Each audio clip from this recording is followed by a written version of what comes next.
Bom dia, sejam muito bem-vindas e bem-vindos a essa sessão do documentário que nós exibiremos aqui para depois conversarmos sobre essa questão que interessa a toda a sociedade, em especial às mulheres, que é o tema do estupro.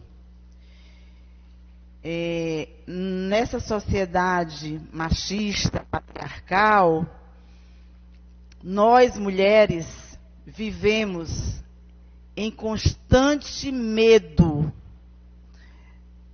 de sofrer uma violência sexual. E nós sabemos que a violência sexual, ela não ocorre apenas nas ruas, nos lugares escuros, nas vielas, mas elas ocorrem por pessoas desconhecidas, mas elas ocorrem também dentro dos nossos lares, por pessoas muito próximas, familiares, pais, irmãos, tios, padrastos, enfim. Então, para discutir esse assunto tão difícil, penoso, mas extremamente necessário, nós trouxemos aqui para exibir o documentário Sentidos do Estupro na Amazônia, que foi roteirizado e dirigido por uma advogada aqui do Pará, pesquisadora, escritora, doutora Mailô de Menezes Vieira Andrade. Depois de exibirmos o documentário, nós vamos ter a oportunidade de debater com Mailô. Mailô, venha aqui, por favor.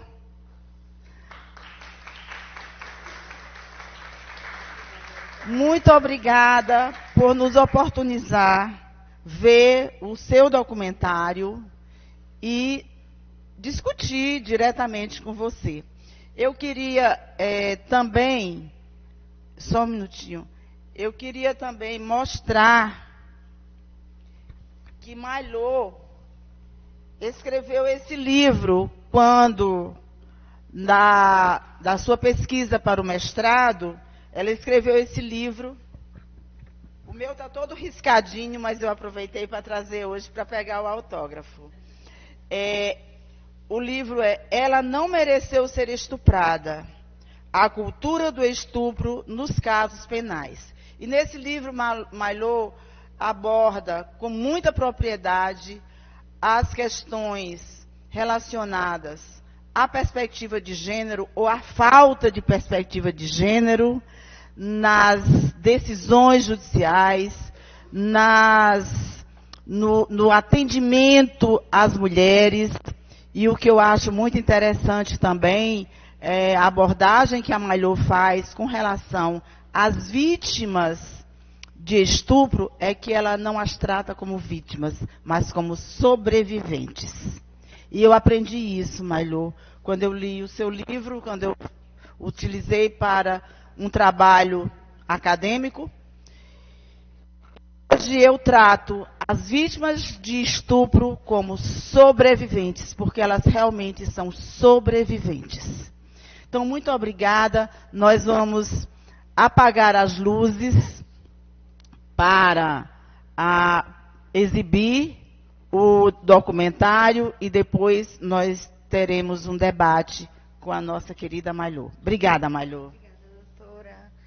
Bom, gente, muito obrigada. Obrigada, doutora Rejane, pela generosidade e também pela oportunidade de estar aqui mostrando esse trabalho que é fruto de uma pesquisa de quase uma década. Eu pesquiso estupro há quase uma década. E me vem também dessa falta, dessa impossibilidade, dessa ausência de estudos, pesquisas, material documentação de narrativas de mulheres que sofreram essas violências a partir das suas próprias palavras, elas mesmas nos contando, não só sobre a violência, como vocês podem ver nas histórias que veremos aqui. A violência, ela é uma ocorrência constitutiva da personalidade, da subjetividade e marca a história dessas mulheres, mas o que a gente vai ver aqui também são histórias justamente de sobrevivências, de pessoas que lidam com a violência masculina durante as suas vidas todas e ainda assim seguem construindo caminhos, encontrando, sobretudo no acolhimento e em outras mulheres, uma possibilidade de uma vida menos violenta. Então, agradeço muito a presença de vocês, agradeço imensamente ao Comitê Deliberativo de Participação Feminina por essa oportunidade. E eu também queria dizer que, embora seja um cine debate, que eu terei um tempinho de fala, doutora Regiane, também, eu quero muito ouvir vocês, ouvir o que vocês sentiram e o que vocês acharam, e é o que eu peço hoje de vocês, que vocês falem comigo. Muito obrigada.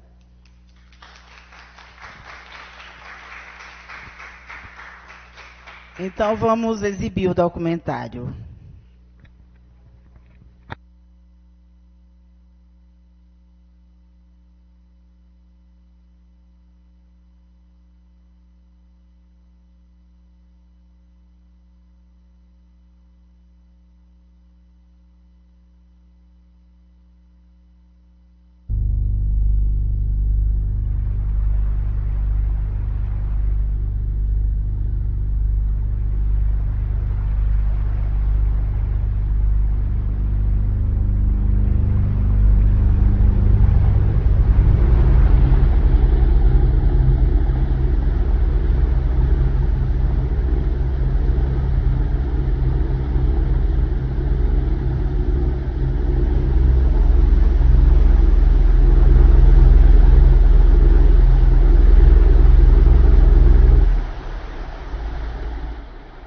E isso começou a virar um tormento, uma forma de maltrato para mim. Porque se eu estava comigo, eu vivia me recordando. E quando eu ia com o outro, ou com a outra, na tentativa de esquecer, de ser acolhida, eu me sentia arisca, eu me sentia desprotegida. Então, inicialmente, isso foi o mais perturbador. Em sentir que eu não tinha lugar mais aqui. Não tinha mais lugar no mundo, no meu espaço, na minha casa, na rua. Em qualquer ambiente eu não tinha lugar.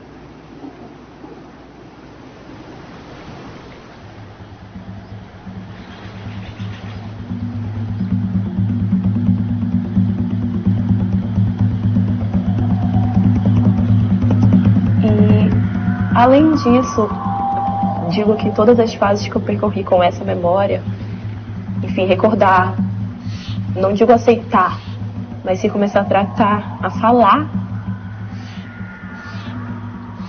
sempre tem essa ideia, sempre eu continuo com um sentimento de não pertencimento. Porque, por mais que esse seja um crime, infelizmente, comum, mas cada um tem uma história singular. E é nessa raiz única que é intratável. Por um tempo eu achei que não tinha que tratar. Aquela dor tinha que doer. Mas eu não posso aceitar que essa dor tenha que doer. Eu não posso aceitar que isso tenha que doer em mim. O que eu fiz?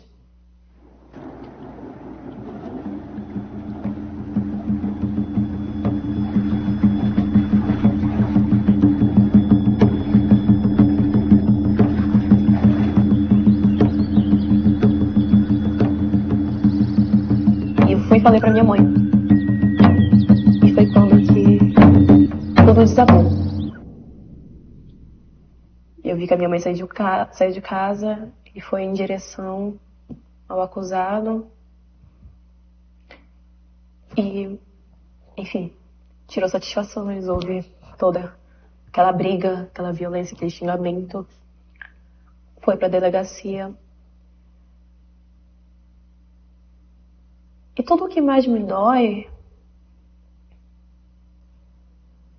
foi ser violentada várias vezes. Eu não fui somente abusada, mas eu fui roubada também. Tudo que eu mais sinto hoje, que, enfim, a gente vem tratando, é que roubaram a minha infância. Roubaram a minha infância, porque a partir daquele momento que a minha mãe saiu de casa e foi em direção à delegacia, a partir daquele momento, a Alicia evitou ir pra casa de coleguinhas. A Alicia não podia mais andar só de calcinha. A Alicia começou a ser vestida. A Alicia começou a ser controlada. Vai com a Alicia pra ali, vai com a Alicia pra cá. E vendo toda aquela situação, eu não conseguia mais, por exemplo, sentar no colo do meu pai pra brincar.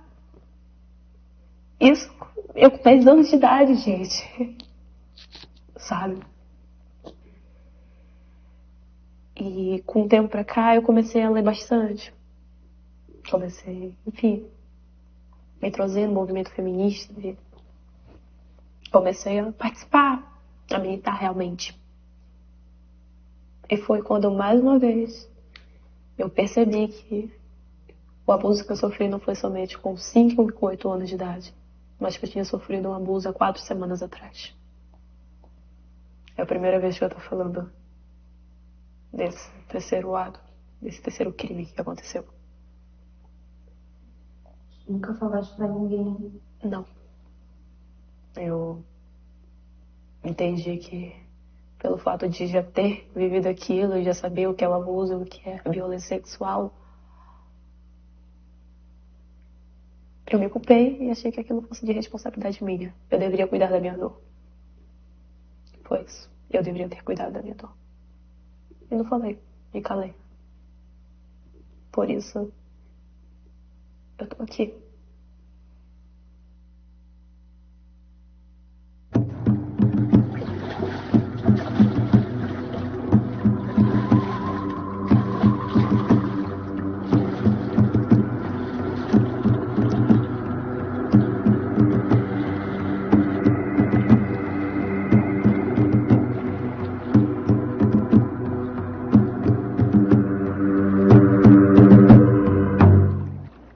Na hora eu percebi que algo estava errado, mas eu estava sozinha ali, eu tinha quantos anos? 20 anos, 21 anos, e enfim, não tinha muita experiência de quase nada, nunca tinha passado por isso.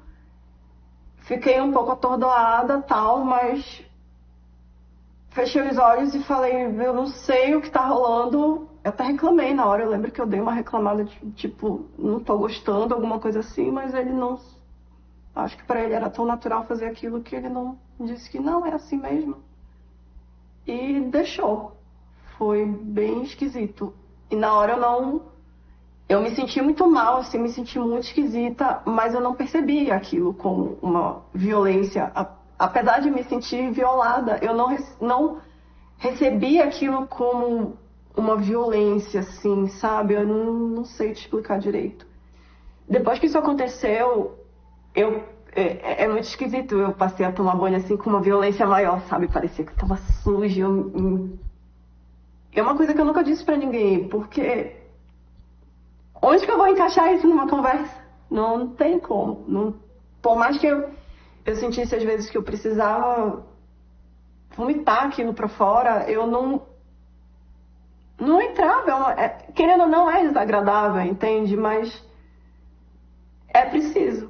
E depois de muitos anos, assim, um pouco mais velha, um pouco mais vivida, mais entendida, como diz a minha mãe, eu conversei com uma outra pessoa, talvez, com alguma amiga, que essa pessoa me disse, cara, isso aí é estupro. Eu falei assim, não, cara, como?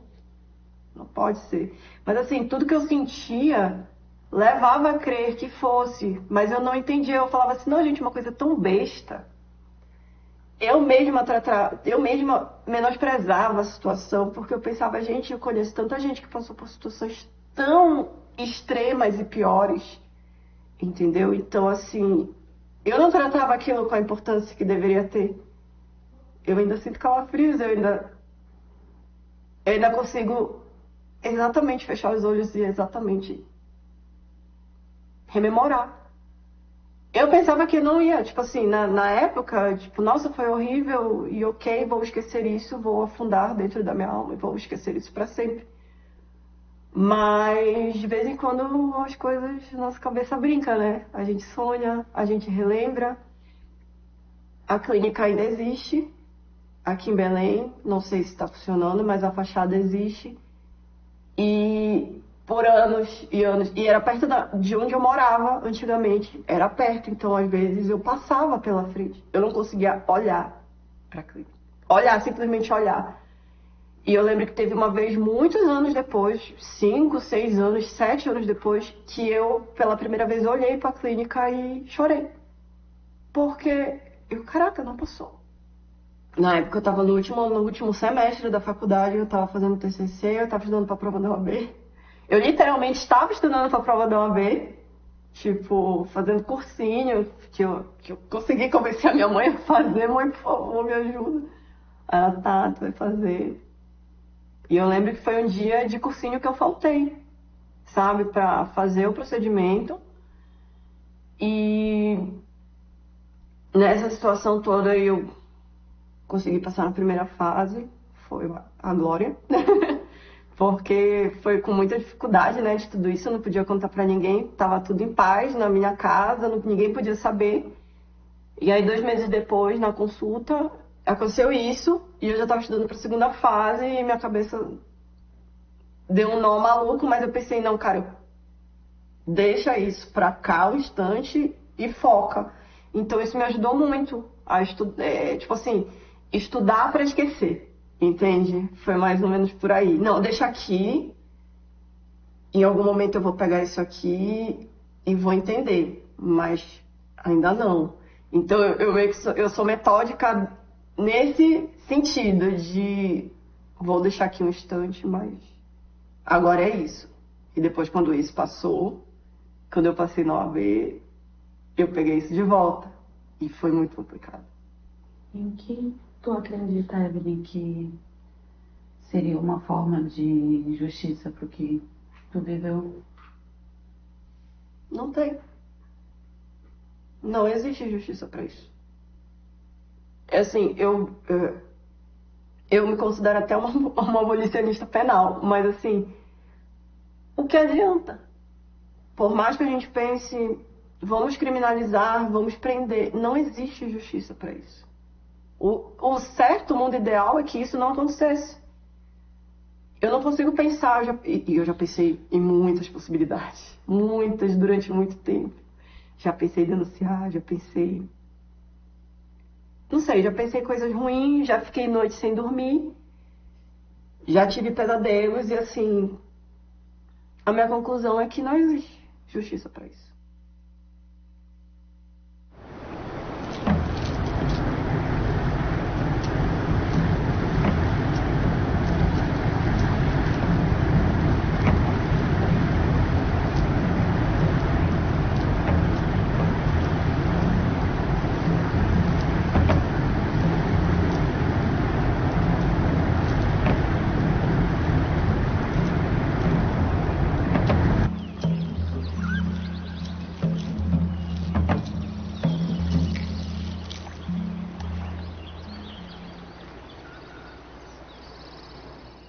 São muitos anos que a gente passa com a nossa voz adormecida, passa no silêncio, né?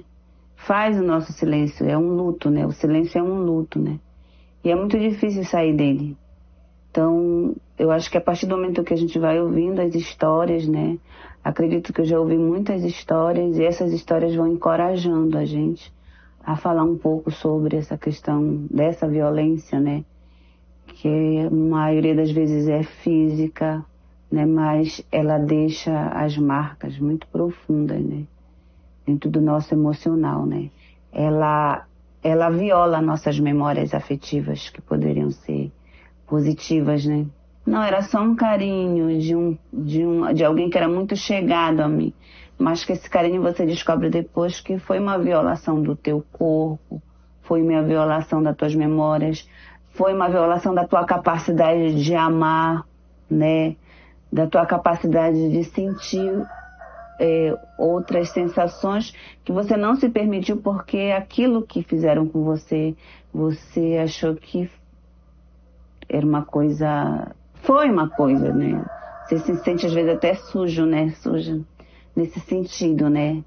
E aí, eu acho que o importante é você ouvir as histórias e você vai despertando, dizendo, não, eu tenho que me curar disso, eu tenho que procurar cura, e que isso não foi natural o que aconteceu, né? Eu fui violada, né? Então, fui violentada. E foi com tendo noção dessas histórias que eu fui descobrindo muitas coisas da minha história também, né? Então, hoje, movimentar as mulheres,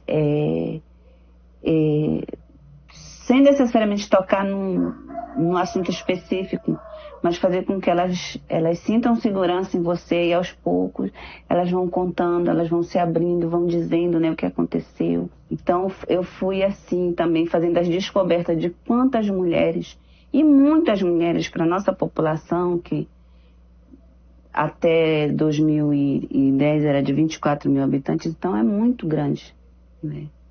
E fora o que não é denunciado. Então isso mexeu muito comigo. Hoje eu já não consigo assim, já chorar, mas antes, né, quando eu pensava nisso, ficava as lágrimas desciam. Hoje acho que eu tô no caminho da cura, e é isso que eu quero com outras mulheres, né? A gente fazendo a escuta, acolhendo, a gente vai dando a cura, né? E eu fico pensando um pouco na nossa história, na nossa ancestralidade indígena, né? E uma vez eu ouvi um indígena homem falando que o corpo era sagrado, por isso que eles olhavam as mulheres na aldeia só com aquele adorno e o resto tudo nu, mas eles não olhavam com a malícia que uma pessoa olha quando passa uma mulher de biquíni, né? Porque eles aprenderam que o corpo era sagrado. Então, existia um ato específico para aquilo, né? Então, eles tinham essa liberdade em que eles podiam andar desnudos, né? Ainda era índio aldeado, e as mulheres desnudas também, respeitando. E eu achei inteligente isso e lindo, né? Da forma como nós, que somos ditos, a sociedade, como é que eu posso dizer? Que é considerada a sociedade, né? Antes eram considerados brutos, indígenas, né? A gente achava isso, a gente quer a sociedade que foi preparada para isso, nós que somos os brutos da história, que a gente não respeita o que é sagrado no outro. E aí eu fico pensando, e eu tive uma aluna, ela tinha na época 12 anos, hoje eu fico feliz quando eu vejo ela, voltou a estudar, constituiu família. E ela foi uma criança com 6 anos, ela foi abandonada pela mãe. Aí a família, né, da mãe dela pegou ela para não ficar na rua, mas com 10 anos ela foi violentada pelo tio e ainda foi iniciada no mundo das drogas. E ela roubava para sustentar o vício. E uma vez eu falei para ela, eu vou desistir de você porque você não quer ajuda. Mas eu nunca desisti dela, né? Hoje eu tenho até umas cartas assim que ela escrevia para mim, uma foi no dia do professor. E quando eu olhava para aquela menina assim tão despedaçada pela vida, foi uma das formas de eu começar a me questionar e querer me conhecer um pouco, né? Querer querer saber mais da minha história, daquilo que eu deixava adormecido, que eu não queria conhecer, para me curar. E ela me trouxe a cura também, né? É a Maria. Ela sempre se encontra, se abraça, né? Então, eu espero que a gente tenha não mais Marias violentadas, né? mas Marias com possibilidades, com vários caminhos, com muitas escolhas para fazer, com muito afeto, com muito amor, né?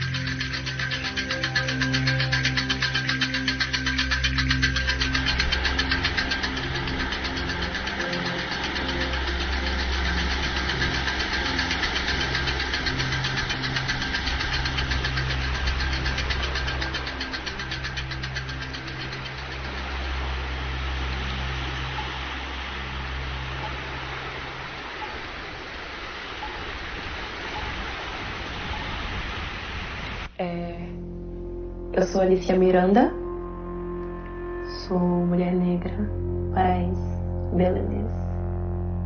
Sou estudante universitária da Faculdade de Direito. Sou sobrevivente, resisto, também milito. Acredito fielmente na igualdade e que estamos nos erguendo, pois estamos sumindo. Então, eu sou a Evelyn. Eu digo que com orgulho que sou advogada, porque exatamente por tudo que eu passei, tudo isso que eu contei, foi na época que eu estava estudando para o OAB, então foi uma vitória ter conseguido passar naquela prova. Tento seguir com a advocacia feminista, atuo aqui em Belém, né? Tiro a minha força das fraquezas e sigo de alguma forma. Acho que é isso. Meu nome é Ivone Gaia, né, 50 anos, pedagoga, arte educadora por opção, né? E o que eu queria deixar registrado nesse momento é que nós mulheres não tenhamos vergonha da nossa vida, daquilo que nós somos, né? Que a gente possa ser contadora de histórias de vidas, né? E ser ponte de travessia para outras mulheres.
Muito impactante, né, gente?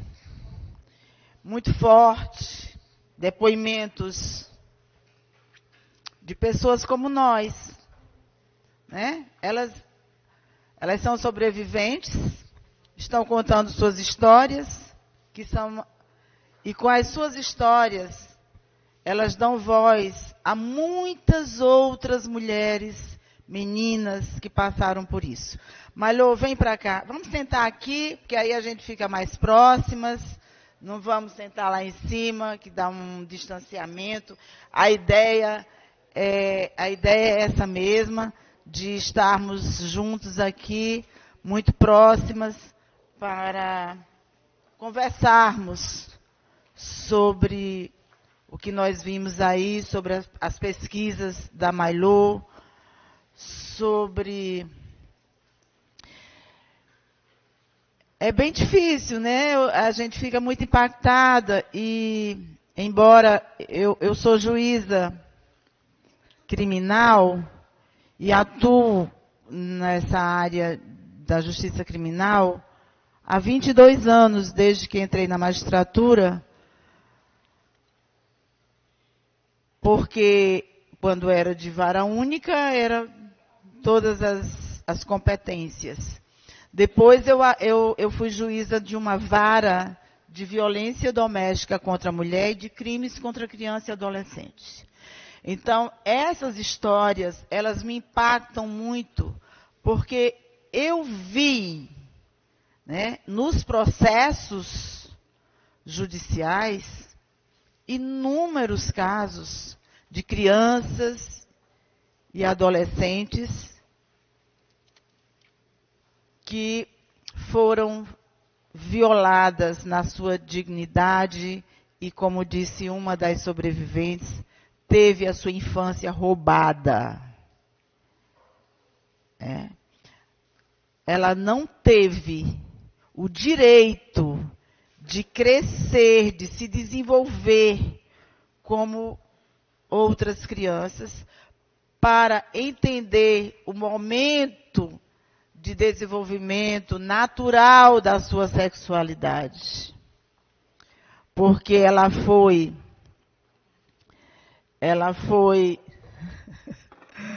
Tava bom aqui, mas obrigada, viu? Ela teve esse direito roubado.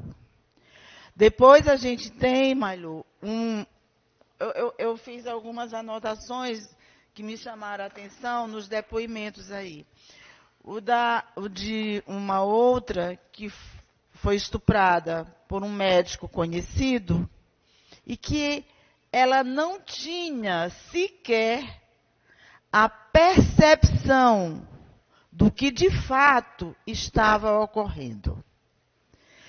Então, essas questões, elas são muito relevantes para compreendermos quando uma mulher, e nós que eu falo no sistema de justiça, porque há uma certa dificuldade também para os chamados operadores do direito de compreenderem, porque se ela não tinha a real compreensão do que estava ocorrendo, por óbvio, ela não expressava a sua rejeição, a sua recusa àquilo. É porque ela estava dizendo sim? É porque ela estava aceitando? Não, é porque ela não tinha consciência do que era aquilo. E aí entra uma questão que nós falamos muito e que é muito importante, e que felizmente hoje o Brasil dispõe desse instrumento, que é um protocolo de julgamento com perspectiva de gênero. Mas para isso é preciso que nós, todos,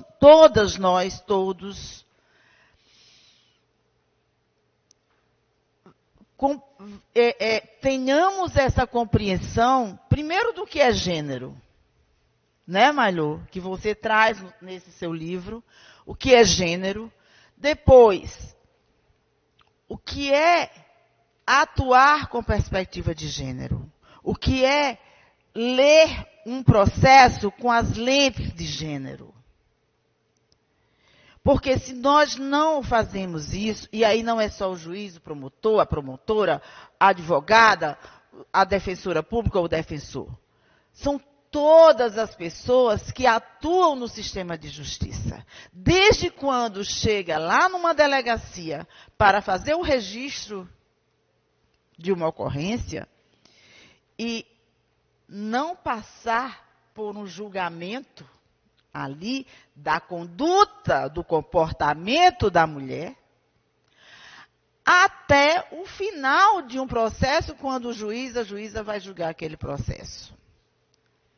Então, é fundamental que nós todos, todas, e a sociedade em geral, quem trabalha no sistema de saúde, quem trabalha no sistema de educação, de saber ouvir sem julgamento, de saber acolher,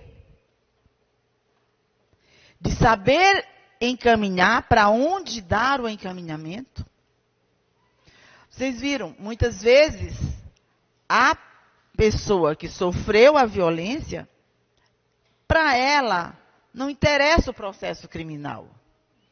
Para ela não interessa a pena. Porque... E aí, Mailô, eu vou colocar aqui algumas coisas para você falar. Será que a justiça restaurativa não seria um instrumento importante para esses casos?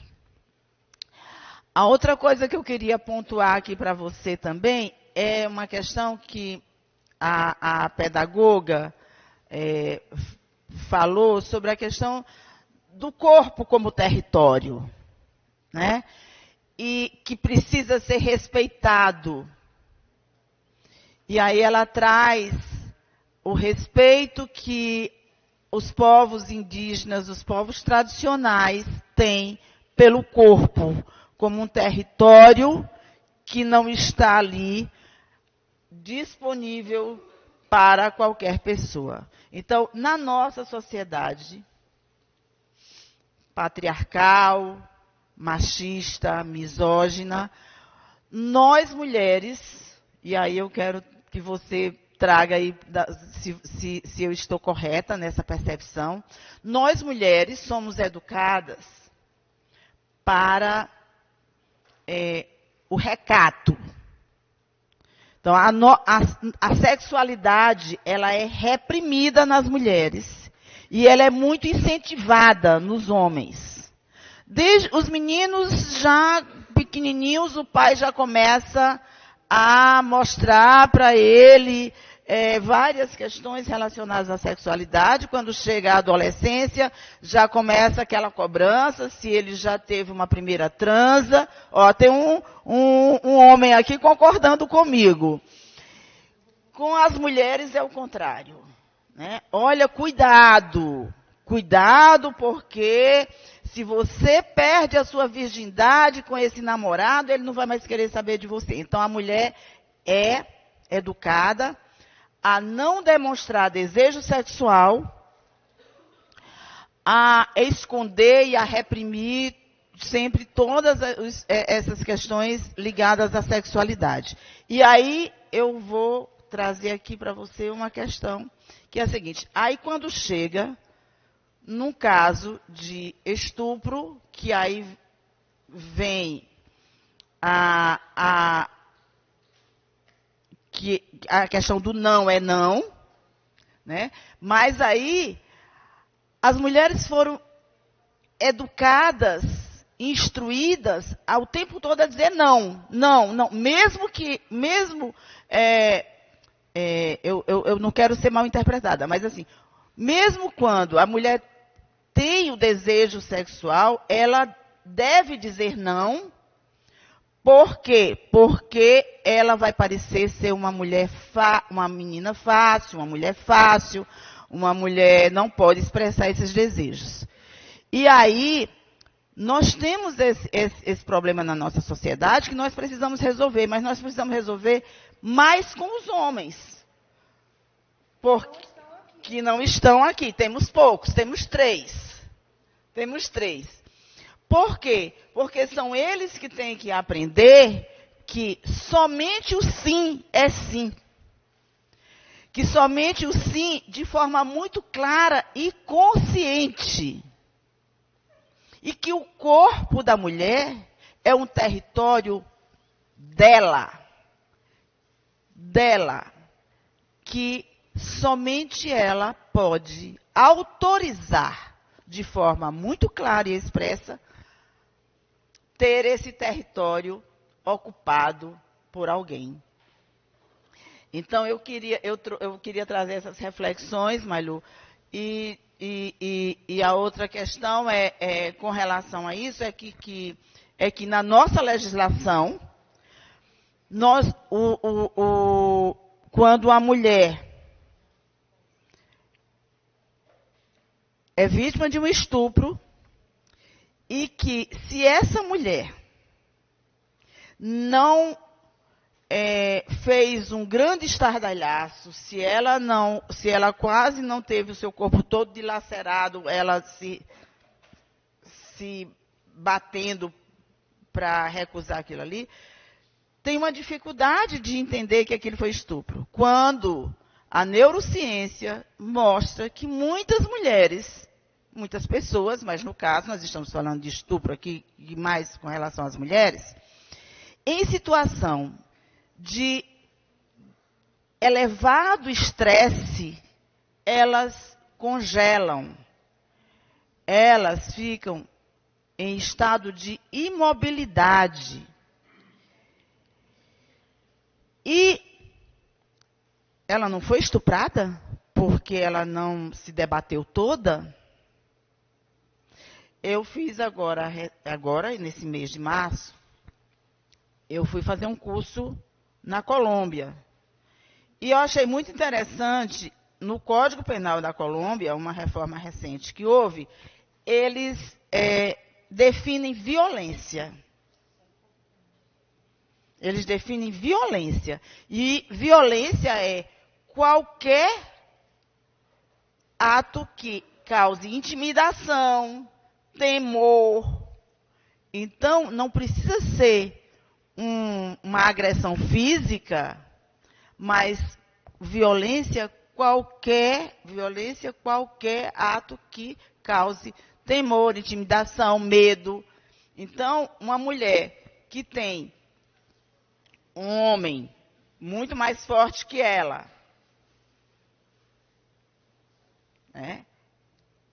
por cima dela, imobiliza seus braços. Essa mulher está intimidada, essa mulher está apavorada. Ela vai gritar, ele pode asfixiá-la. Ele não tem uma arma, mas ele tem 2 mãos que pode matá-la.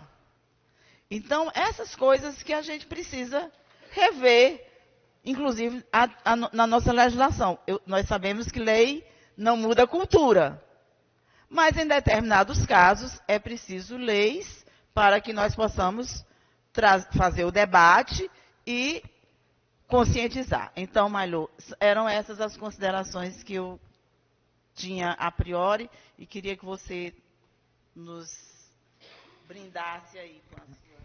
Obrigada, doutora Rojane. Anotei aqui tudo para a gente comentar. Eu tinha preparado uma fala, eu vou tentar trabalhar todos esses aspectos juntos. Queria comentar brevemente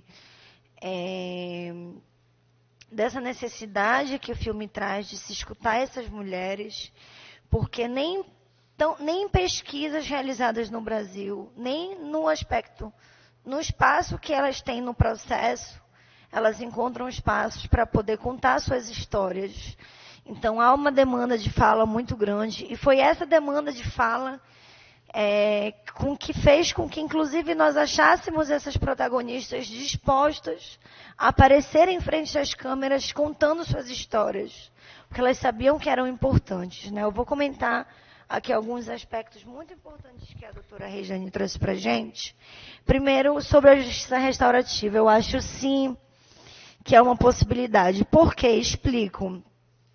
Em pelo menos 70% dos casos de estupro, o agressor é um conhecido da vítima. E como vocês puderam ver no filme, todos os casos eram de um conhecido, embora em situações diferentes. Eu acho que o filme, a gente conseguiu fazer uma linha de tempo da vida das mulheres do filme, né? A gente tem uma moça de 18 anos que sofreu abusos na infância, mas também nessa juventude.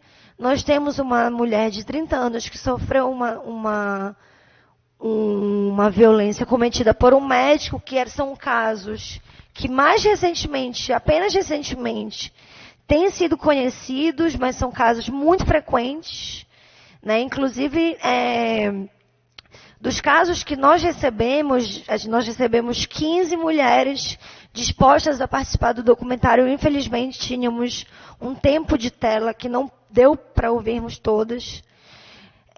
Mas todas as histórias envolviam conhecidos. Todas, absolutamente todas. Uma figura frequente era o avô. Alguns casos, parceiros sexuais, namorados, maridos, vizinhos. Mas também tivemos casos de médicos e líderes religiosos. Então a gente pode ver que tem também uma figura de autoridade aí, uma figura de autoridade que é próxima e que muitas vezes vai ter uma relação de afeto também, né? Então, quando a Ivone fala, ele violou as minhas memórias afetivas, isso me parte o coração de uma forma que eu não sei, toda vez que eu revejo o documentário eu choro nessa parte. Porque me parte o coração. Imagina você ter suas memórias de infância violadas, uma pessoa que você achava que estava cuidando de você. E é isso que nós, mulheres, passamos a vida inteira, né? E eu acho que o documentário também traz isso, de que a gente vive numa situação de um contínuo de violência sexual na nossa vida, que começa muito cedo. E mais, quando a gente está falando de mulheres negras, meninas negras, crianças negras, a gente está falando de crianças que não têm direito a ter infância. A gente está falando de crianças que são hipersexualizadas. Então, quando a gente tem duas protagonistas negras que sofreram abusos na infância, a gente pode estar falando de uma branquitude que nega às mulheres racializadas o direito a ter uma infância. E eu acho isso também uma questão muito importante para a gente discutir como esses elementos de gênero, raça e classe, o que a gente tem, o que se convencionou chamar interseccionalidade, né? Como o cruzamento desses elementos criam vulnerabilizações e criam ambientes mais propícios à vitimização. Né? Então, quando a gente, por exemplo, a Ivone é uma mulher marajoara, a Ivone tem uma história de ter vindo para Belém estudar na adolescência. A gente sabe que tipo de dinâmica é essa. Essa é uma dinâmica que se chama crias de família. Né? Então, a gente sabe que é uma dinâmica que também envolve assédio, que também envolve abuso, embora tenha sido uma parte da história dela que ela não tenha contado, porque ela trouxe aqui uma narrativa de esperança, de que é possível superar tudo isso que se faz, mas ninguém faz isso sozinha, e eu acho que esse é o grande trunfo, talvez a grande beleza do discurso da Ivone, que encerra o documentário, né, de que a gente precisa levantar umas às outras e que é só contando as nossas histórias para outras mulheres e ouvindo dessas mulheres as suas próprias histórias que a gente consegue significar as nossas violências que a gente sofreu, que a gente tem sofrido, e encontrar aí meios. E quando eu falo meios para a gente enfrentar essa violência, eu estou falando meios que não sejam um sistema penal. Porque esse é um sistema que é violento com as mulheres. Né? A gente não pode esperar que o sistema de justiça criminal, e aí a Evelyn fala, eu sou abolicionista penal. O que é abolicionista penal? É uma pessoa que não acredita que o sistema penal vai resolver nada, que acredita que o sistema penal é um sistema de violência. Embora eu concorde, doutora, que a gente precise de leis.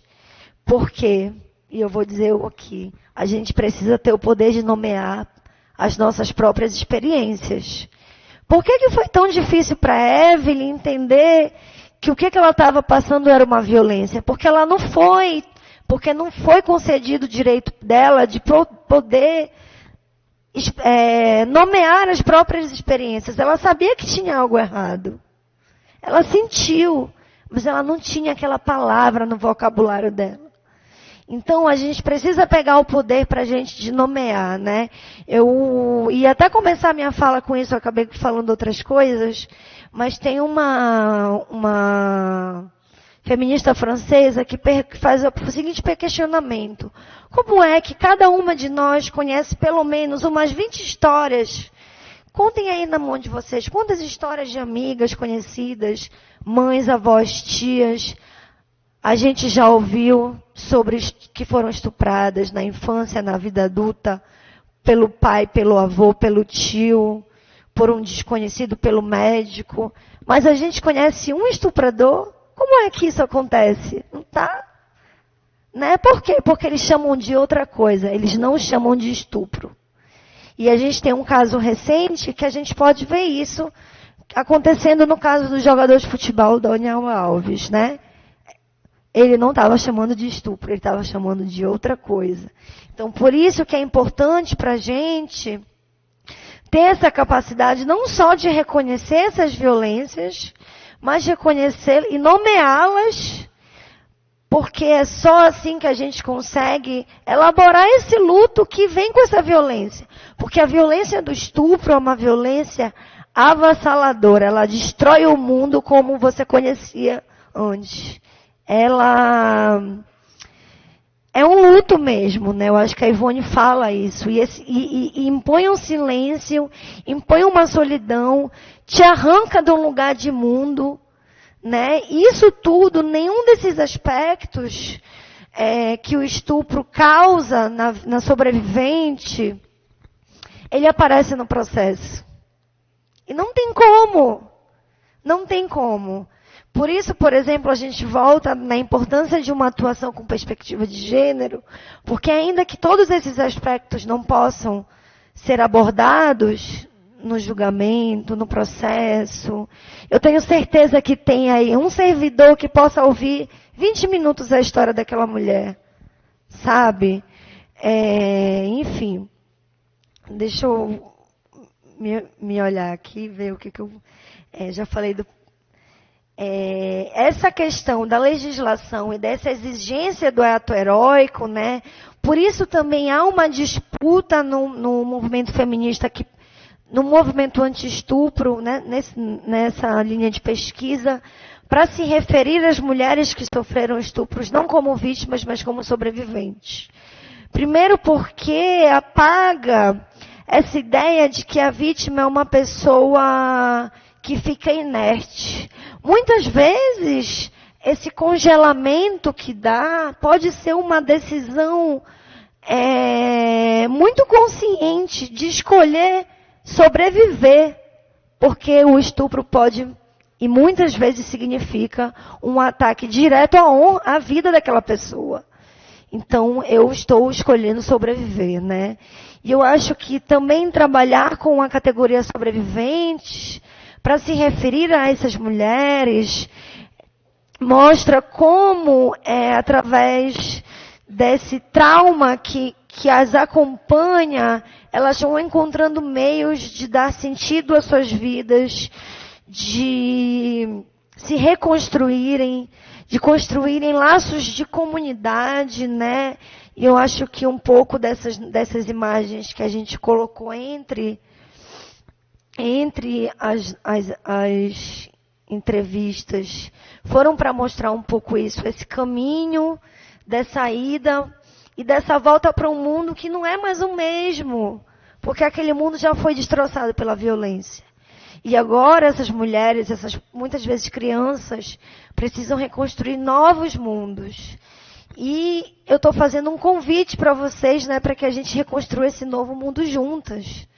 Né, esse novo mundo sem violência, que as crianças estejam protegidas, que a gente não tenha tanto medo do estupro, que o estupro não nos defina, que o medo do estupro não nos defina, porque muitas vezes só esse medo já né, nos atravessa, já nos impede de estar num lugar. Né? Então, eu acho que são essas algumas coisas que eu queria conversar com vocês.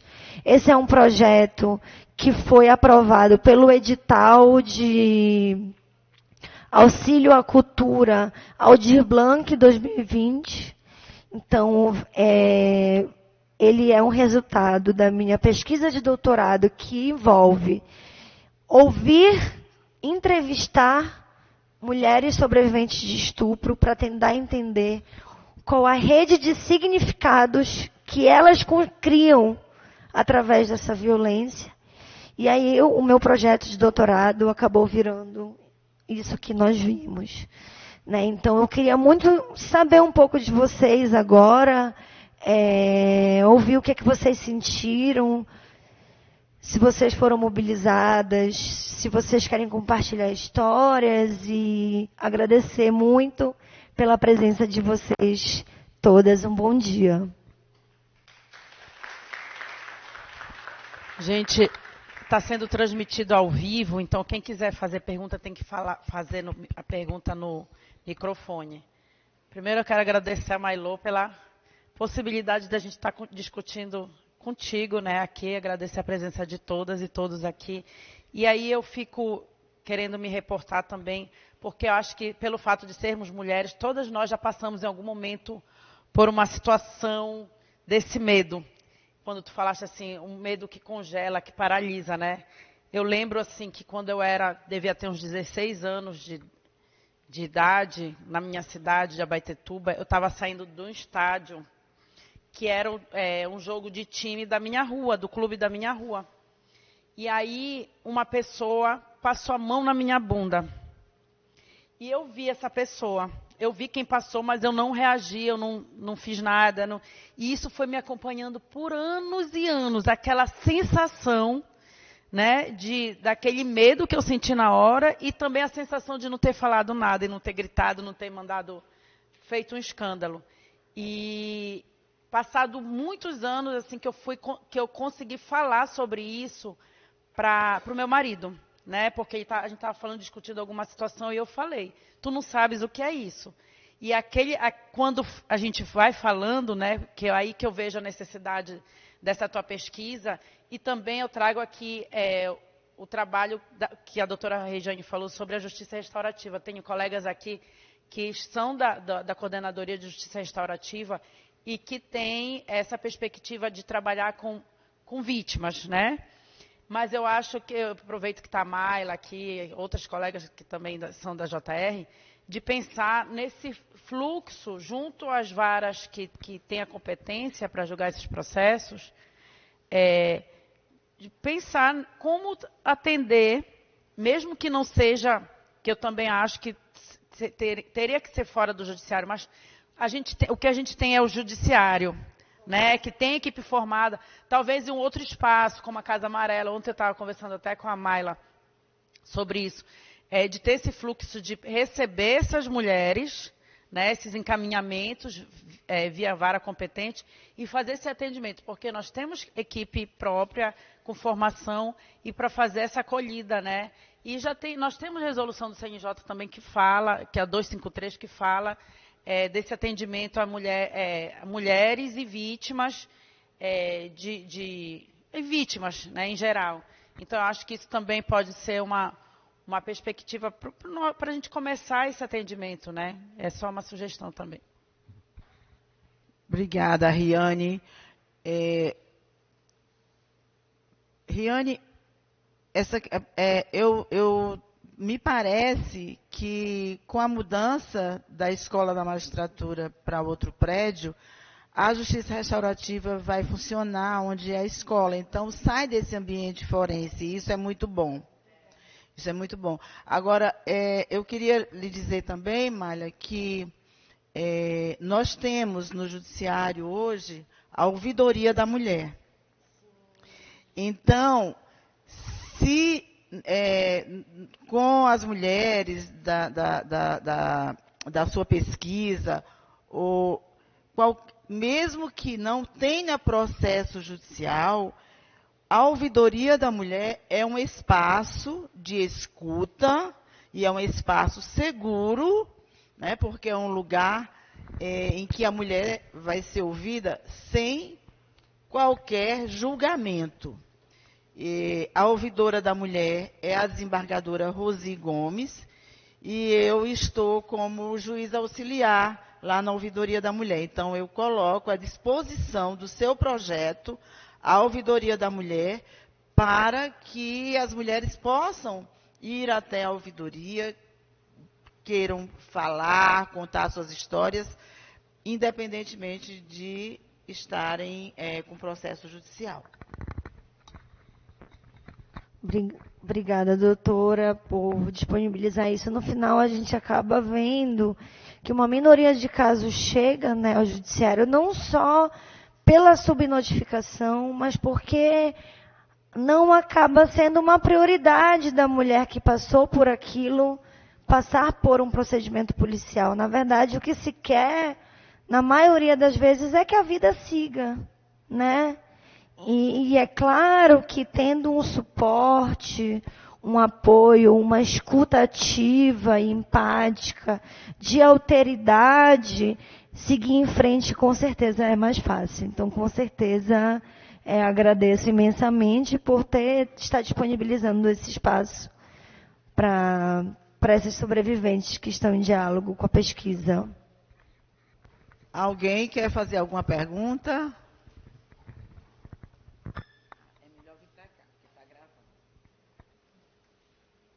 Bom dia. Eu queria fazer um comentário que tem a ver com outro contexto. Diga. Como está sendo gravado, vamos se apresentar. Eu sou Ana Paula, psicóloga do TJ, da 4ª Vara da Infância e Juventude.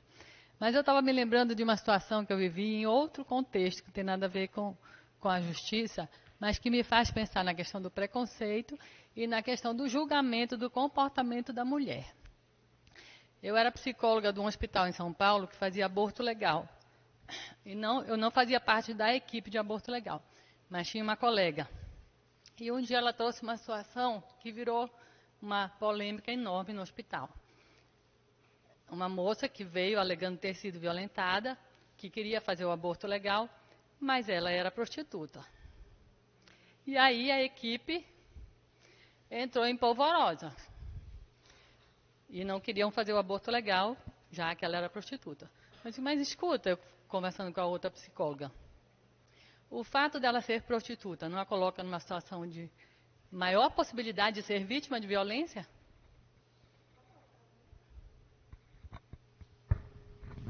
A questão da prostituta, quando a gente fala de violência sexual e sistema de justiça criminal, na verdade não só de sistema de justiça, não só de sistema de justiça criminal, mas a questão da prostituta é emblemática quando a gente fala de estupro, porque ela é o estereótipo daquela que não pode ser estuprada, daquela contra a qual qualquer tipo de violência é aceita, é legitimada, é permitida, não é reconhecida. Então, assim como o estereótipo da mulher desonesta, ele orienta o julgamento dos casos, esse mesmo estereótipo da mulher desonesta, da qual a prostituta é o grande arquétipo, né? A grande figura, ela acaba sendo uma vítima impossível para o estupro, para as pessoas. Então, não só ela não conseguiria registrar uma ocorrência, muito provavelmente, como ela não consegue ter acesso aos serviços de aborto legal e seguro. Inclusive, os médicos são os maiores denunciantes em casos de aborto legal, né? São eles os maiores denunciantes das pacientes que chegam para fazer um aborto legal, porque eles fazem, a categoria faz um pré-julgamento envolvendo todos esses estereótipos do que é uma mulher honesta. A mulher honesta é a única mulher que vai ser reconhecida enquanto vítima de estupro. Qualquer mulher que destoe do que se espera de uma mulher honesta não é reconhecida como vítima de estupro. Logo, qualquer tipo de violência cometida contra ela vai ser simplesmente perdoada. Sequer é considerado violência, é considerado sexo. Né? E aí, sexo e estupro nunca é a mesma coisa. Mas contra as mulheres desonestas, o estupro sempre é sexo. Não sei se isso responde a sua pergunta. Nós temos um caso emblemático disso, né, Malha? Mailô? Que inclusive, mais uma vez, a questão da legislação, sim, que é o caso da Lei Mari Ferrer, né? Que, quer dizer, por que a Mariana Ferrer não podia ser vítima de estupro? Porque ela era uma moça que postava fotos de biquíni. E engraçado e curioso que ela era de fato virgem, né? Que foi um critério de honestidade por muito tempo. Inclusive legal na legislação, né? Lá para... Mas não faz tanto tempo, pelo visto. Mas como ela era sensual, ela usava foto de biquíni.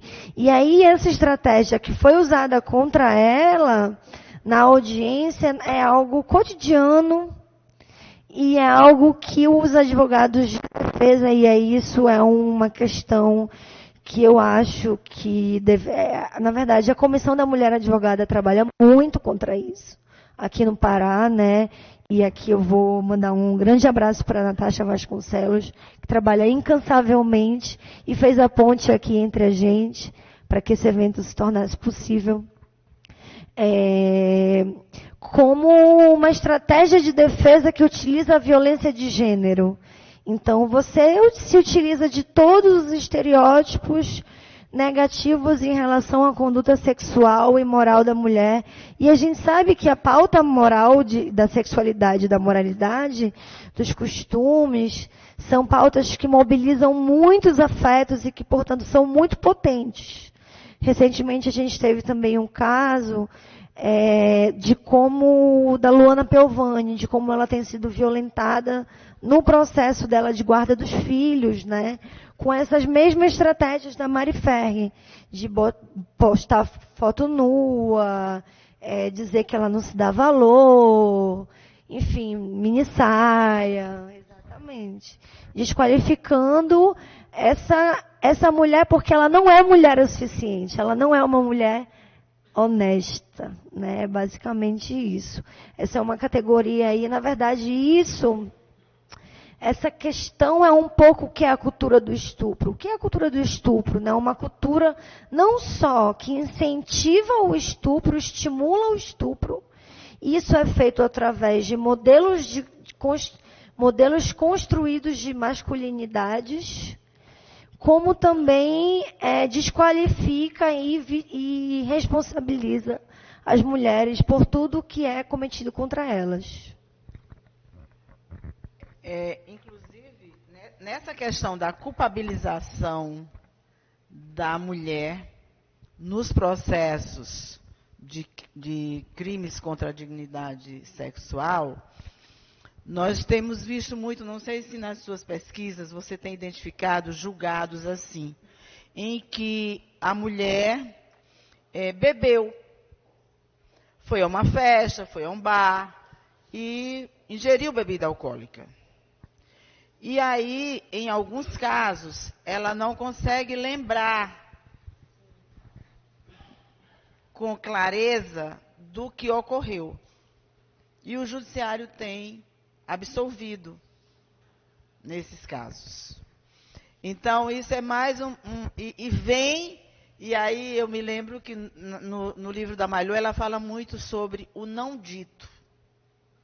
E no não dito é que muitas vezes está o julgamento moral da vítima. E, em geral, pelo que eu tenho visto, Malhô, as sentenças nos casos de estupro se atém tão somente à questão, houve violência, houve agressão, houve grave ameaça comprovada, então é estupro. Mas não entra na seara da violência de gênero em si. Eu não tenho visto muitas decisões assim. E aí faz-se muito esse caminho para ver como a mulher se comportou.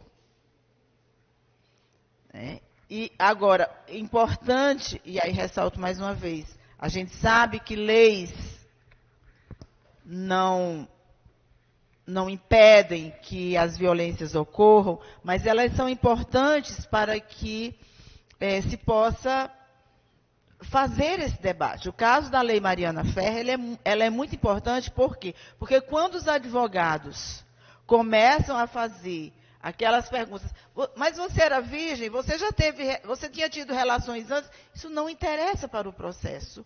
Isso retraumatiza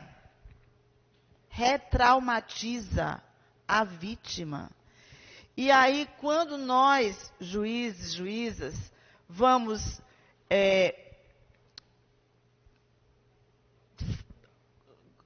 fazer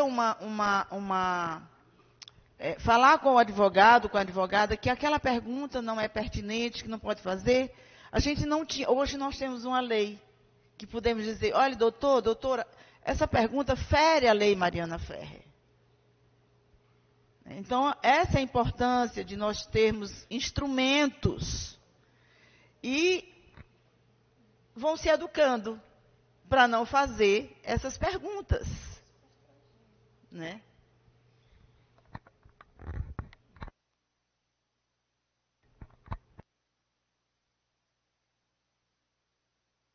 Não fazer essas perguntas mais, mas eu acho que uma questão também que eu acho que a gente deve sempre estar observando é como esses modelos de masculinidades também eles estão presentes justamente nessas dinâmicas e nessas pessoas, né? Quem são essas pessoas que estão fazendo esses julgamentos?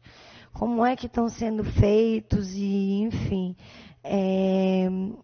me desculpe, eu me perdi aqui no que a senhora estava falando. Não, eu estava falando sobre essa questão da culpabilização da vítima, da retraumatização e dessa questão da importância de hoje se ter um instrumento como a Lei Mariana Ferrer para impedir que advogados e advogadas continuem fazendo esse tipo de perguntas que constrange a vítima, que retraumatiza. Obrigada, doutora, por me trazer de volta para o momento presente. O que é que eu ia falar é o seguinte: no Brasil, a gente só tem presunção de inocência em crimes contra mulheres. Porque eu digo isso assim, sem... Me desculpe o judiciário, me perdoe, doutora, mas a presunção de inocência no Brasil, ela só existe quando o crime é cometido contra uma mulher. E aí, realmente, não tem prova nenhuma para... Olha, a minha pesquisa de mestrado, só para vocês terem uma ideia, em um ano tiveram 50 condenações no crime de estupro, sendo que o crime de estupro é cometido em média 1 milhão de estupros por ano. Enfim, né, os números aí destoam, mas enfim. No estado do Pará, no ano da minha pesquisa, foram registrados 2 mil boletins de ocorrência policial. Nesse mesmo ano, só tiveram 50 sentenças, e não foram todas condenatórias, mas foram só 50 sentenças. Ou seja, tiveram 50 processos. né? E aí a gente vai ver, né, como vai diminuindo e tal. Mas uma coisa que a minha pesquisa apontou é que as condenações, elas exigem um grau, um acervo probatório muito robusto, o que difere completamente da jurisprudência de que diz que a palavra da vítima tem especial relevância em casos de crimes sexuais, porque é cometido em ambientes de clandestinidade. Isso não é verdade. Eu digo que isso é um mito do estupro. Essa é uma mentira do judiciário, porque o judiciário não concede especial relevância à palavra da vítima. Os casos que acarretam em condenação são casos que têm um acervo probatório que tem, além da palavra da vítima, laudo pericial que ateste violência extrema. Teve um caso que a moça só não morreu porque ela se fingiu de morta. Ela se fingiu de morta e acordou algumas horas depois, foi atrás de ajuda e... Imagina você se fingir de morta para não morrer. Né? Que desespero é esse? E aí, por exemplo, casos envolvendo crianças e com pai ou padrasto. São casos muito de partir o coração também. Casos que só chegam, só são descobertos, só saem da clandestinidade por situações de gravidez, por exemplo. Porque senão é uma situação que ela... E aí quando a gente vê e pensa nesse ciclo de silenciamento que envolve o estupro, a gente começa a pensar, meu Deus, será que a minha mãe também foi estuprada? Será que a minha avó também foi estuprada? Será que a minha melhor amiga também foi estuprada? Será que a minha irmã já foi estuprada? Será que toda mulher que eu conheço já foi estuprada? Eu acho que sim. E se não, talvez seja um dia. Desculpem, isso foi muito forte, né? Peço desculpas. Mas é isso. E a gente precisa muito discutir. A gente fica discutindo como isso acontece na nossa vida, como isso atravessa nossas subjetividades, como isso constitui a gente enquanto pessoas, e a gente não vê um homenzinho conversando sobre isso. Né? Mas eles estão lá dizendo que a gente é um monte de doida mentirosa, histérica, que é vingativa. Isso não é verdade, isso tudo é mentira. Então a gente precisa começar a dizer, olha, isso é mentira, tu tá doido. De onde tu tirou isso? Né? Recentemente teve um evento sobre falsas alegações de estupro. Existe, de vez ou outra, aparece um projeto de lei para querer criminalizar falsas acusações de estupro. Falsas acusações de estupro, gente, não são maiores que falsas acusações, aliás, de falsos registros de nenhum outro time, como fraude, por exemplo. Só que a diferença é que os 8% que as pesquisas internacionais, porque não tem no Brasil, então quem disser no Brasil que é especialista em falsa acusação de estupro por pesquisas do Brasil está mentindo, porque não tem. 8%, uma média de 5% a 8%, isso é mínimo. E ainda assim, sabe quais são esses casos? São casos que não encontram as provas. Então não é que seja uma mentira, é só que o caso não foi adiante. E aí nós vamos ter vários estereótipos que fazem com que os casos não vão adiante. A gente tem, no caso do estupro, a polícia já é a primeira barreira. Você não consegue passar da investigação policial. Porque existe uma grande narrativa que conta que o estupro é um crime cometido nas ruas por um desconhecido, sem testemunhas, quando na verdade ele é cometido em 1 milhão de outras circunstâncias, outras a mais, que não nos contam e que a gente vai descobrindo na nossa vida sozinha, né? Então, acho que era um pouco isso. Quanto a isso que você fala, Malu, de quantas mulheres, se toda mulher foi estuprada, ou se ou enfim. Nós temos que lembrar também que as mulheres casadas são vítimas de estupro pelos seus maridos. E elas não sabem que aquilo é estupro. Por quê? Porque sempre foi dito que há o débito conjugal, que há a obrigatoriedade de manter a relação sexual. Mas se a mulher não quer, e há uma relação, isso é estupro. Que dizem, chamam estupro marital porque é pelo marido, mas não é estupro marital, é estupro. O nome é esse, né? Então,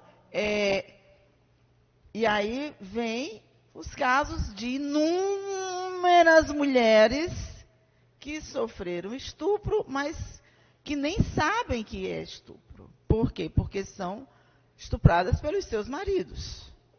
Né? Com relação a essa questão que você fala, de muitas, a questão da presunção da inocência. Né? Então, quando a gente vê nos crimes de roubo, quando a gente vê nos processos de roubo, a palavra da vítima, ela tem uma relevância que não é a mesma que se dá quando nos processos de estupro. Se nós fizermos essa comparação, nós vamos ver que não é. Então, os estándares probatórios para os casos de estupro, eles são muito mais rigorosos do que para outros crimes. E nesse curso que eu falei que eu fiz agora recente na Colômbia, eu vi 2 decisões de casos que os réus foram absolvidos e entraram com pedido de indenização. E o tribunal negou, por quê? Porque ele diz, não existe prova de que não houve estupro. Não foi provado que houve o estupro, mas não ficou provado que não houve. Então, não cabe a indenização. Eu acho bem interessante essa questão. Enfim, são as questões que nos atravessam, né, há séculos e que nós precisamos discutir bastante. Mas eu acho que alguém quer perguntar. Vem aqui, por favor. Porque nós estamos gravando, então tem que ser daqui. Se apresente e pode... Bom dia a todos, todas. Olha, ficou forte agora. Eu sou o Mike Kumaruara, vim lá do Baixo Tapajós. Sou secretário de Direitos Humanos do município. A gente está tentando finalizar uma parceria com o TJ, falta pouco. Falta mais de nós, né, da prefeitura, assinar o termo de anuência para a gente montar essa parceria, montar uma coordenação e trabalhar com justiça restaurativa, né? Eu acredito muito na justiça restaurativa, venho também dessa formação da justiça restaurativa. Nossa equipe está aqui prestigiando o evento, parabéns, está ali o Heráclito, está a Ingrid, nossa estagiária Eduarda, estão aqui, nossos assistentes sociais. E é o caminho dos caminhos a gente fortalecer essa parceria, caminhar junto. E queria parabenizar a doutora pelo evento, um evento muito forte. Mexe muito com todos nós, parabenizá-la pelo trabalho, pelo livro e, de certa forma, representar os homens aqui e contar algumas experiências. Acho que a justiça restaurativa me salvou algumas vezes, porque eu acredito que ela modifica a gente, a nossa ação, ela tem que estar relacionada à nossa teoria e prática constantemente. E o primeiro impacto da justiça restaurativa foi a gente eu me perceber como um homem violento. Apesar de sempre acreditar que eu estou no campo progressista, sou defensor dos direitos humanos, sou um cara bacana, mas eu percebi que nos detalhes, né, nas práticas eu era violento. Um dos exemplos era participar de uma palestra de direitos humanos, sair de uma mesa de direitos humanos, abrir meu celular, no grupo do futebol, ter uma mulher pelada, ter uma imagem ridicularizando uma mulher, uma piada machista, homofóbica, uma piada de estupro, e eu ria daquilo ali, sabe? Então aquilo ali me deu uma sacudida tão forte, eu digo, não, eu não quero isso, né? Hoje, depois de uns debates que a gente atravessou internamente, meus grupos de futebol não têm, mas esse tipo de violência aqui é uma violência, né? E a gente vai se abrindo para esse mundo, que eu acho que esse é o grande valor que vai trazer princípios para nós da justiça restaurativa. E eu queria compartilhar umas experiências com vocês aqui rapidamente. Uma experiência que você falou no início, né, dessa questão da paralisação, dessa questão dos insights. Recentemente a minha companheira, ela compartilhou comigo assistindo uma série La Casa de Papel, que tem uma cena em que o cara dopa as mulheres e estupra.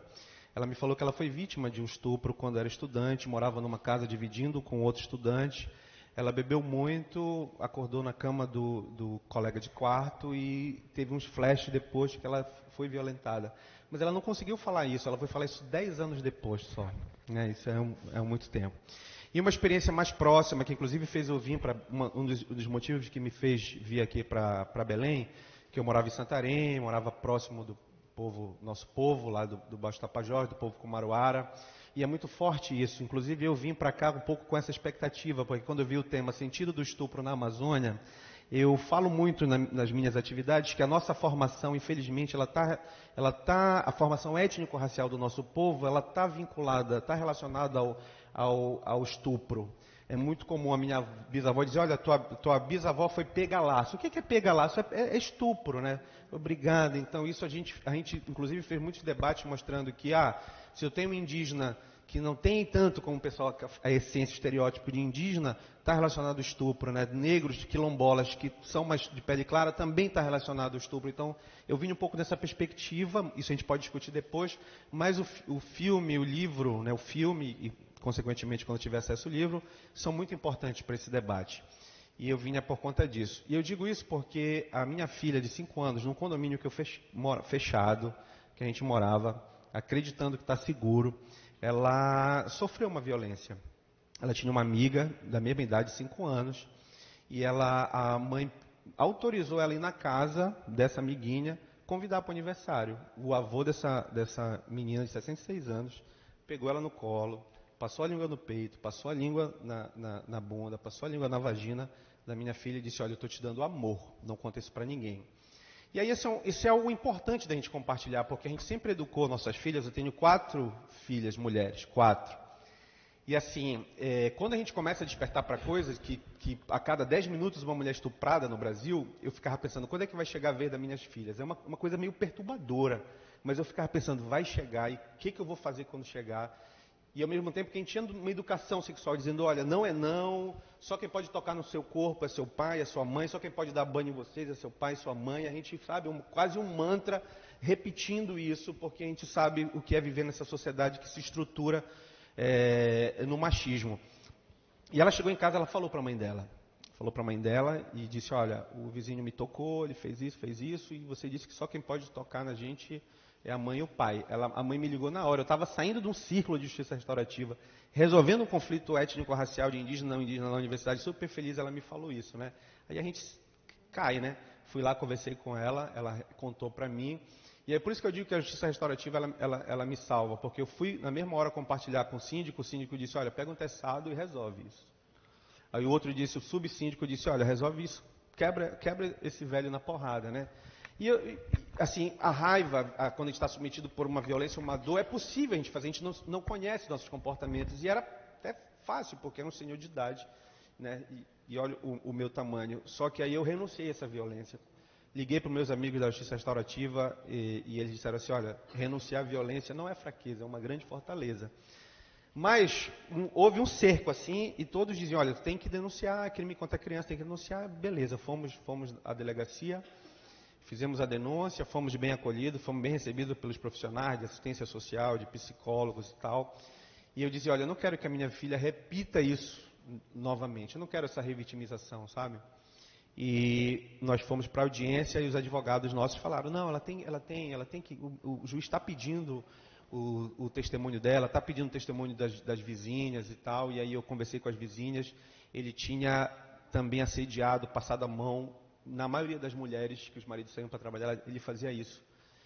E aí eu chamei as mulheres para denunciar, a maioria não foi porque o marido não deixou, não se mete nisso. Falei para o síndico que era importante ele denunciar, o síndico foi lá, mas ele disse, olha, eu sei que esse senhor, ele dá em cima das mulheres casadas, mas todo homem faz isso. Fala dele, todo homem faz isso. E chegou a nossa vez, aí eu estava muito relutante, infelizmente, não tive força, né, talvez também convicção suficiente, para impedir minha filha, 5 anos, ela entrou numa sala de audiência com 3 promotores, 2 advogados de defesa nossos, 3 advogados deles e o juiz. E esse que eu queria falar também, por isso é importante um evento como esse. O juizado, ele é patriarcal, ele é machista, ele é predominantemente branco, ele é homofóbico, isso reflete também nas sentenças, né? O juiz, depois, o que mais impressionou ele, porque eles fizeram uma devassa da nossa vida, né?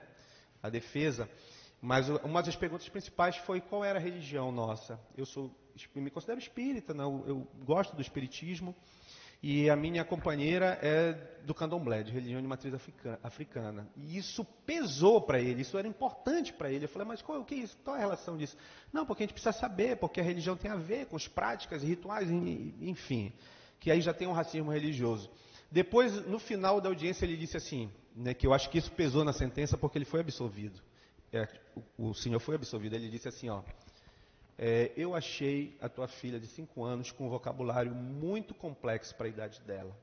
Ela falou, por exemplo, que ele pegou nas minhas partes íntimas. E isso uma criança de 5 anos não faz. Nossa, fiquei muito estarrecido com tudo isso, mas eu disse para ele, olha, eu vou ser sincero com o senhor, eu não acredito que a prisão vai resolver essa questão. Um pouco parecido com o depoimento. Eu acho que não se faz justiça. Eu falei para ele, olha, eu sou da justiça restaurativa, eu queria um círculo com esse senhor. Eu queria saber as razões dele. Eu queria orientar ele que buscasse um tratamento mais especializado. Eu não acredito, peço até desculpa para meus advogados, mas não acredito que a punição vai resolver essa questão. E se o senhor me permitir, eu queria ter a oportunidade de falar o que eu estou sentindo. Vocês não quiseram escutar a mãe queria falar, eles não deixaram escutar a mãe. O juiz disse, não precisa escutar a mãe, imagina isso, eu não preciso escutar a mãe. Eu queria que vocês escutassem a mãe e eles não escutaram a gente, sabe? Então, isso para a justiça restaurativa é fundamental. Saber o que a minha necessidade, o que a vítima quer falar, o que eu queria expressar. Em resumo, assim, que eu acho que eu já falei demais também um pouco, mas eu queria compartilhar porque isso pode ajudar de alguma forma nas memórias e nos comportamentos daqui para frente, na forma de atuar. Ele foi absolvido, o Ministério Público recorreu, durante o processo de julgamento ele saiu do condomínio, quando ele foi absolvido eles voltaram, assim como se fosse uma vitória, sabe? Nós vencemos e ficou insustentável para a gente ali, a gente saiu, né? A gente saiu, viemos para cá, para Belém, estamos aqui, estamos batalhando ainda para que essas violências não aconteçam. Eu acho que essa é uma das nossas missões e eu queria compartilhar isso com vocês. Obrigado, gente. Obrigada, Mike. Muito obrigada por compartilhar sua experiência. E obrigada também por vir prestigiar aqui o nosso evento. Venha sempre. Malu.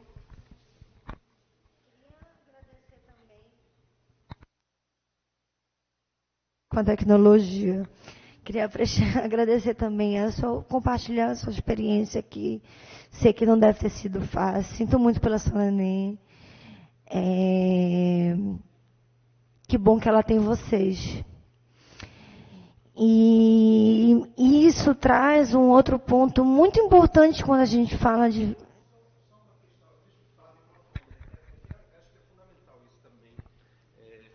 Aproveitando a juíza que está aqui, ela falou das sentenças.